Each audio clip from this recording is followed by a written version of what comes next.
let's go to position. There we have it, the relighting of the Sydney 2000 Olympic cauldron.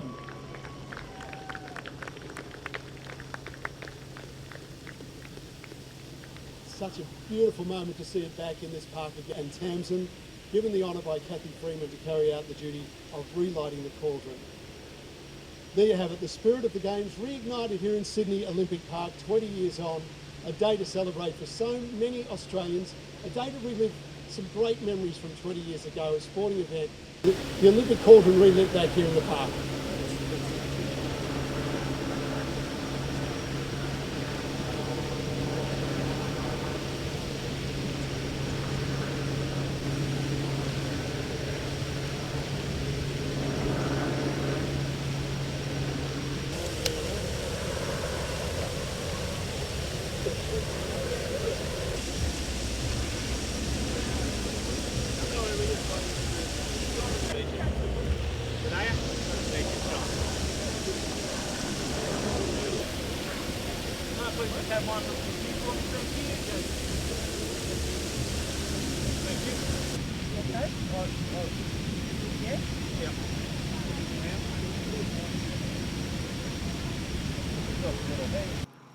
Well, it's still going in my case, but it was something quite monumental, and I think we can all be very proud of the legacy that's been left here in a physical sense, and we can be very proud of the legacy that the Sydney Games left for our international.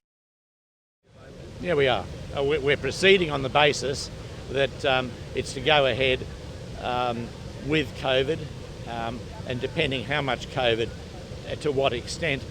The new cases, fortunately in Japan, are less than Victoria each day.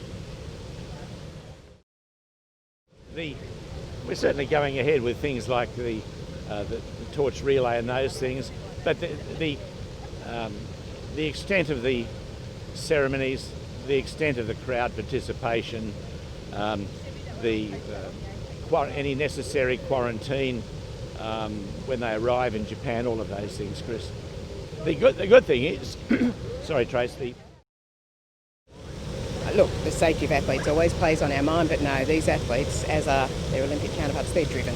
You know, there was a huge disappointment for everybody when the Games were postponed. It was the right call, everyone understood that.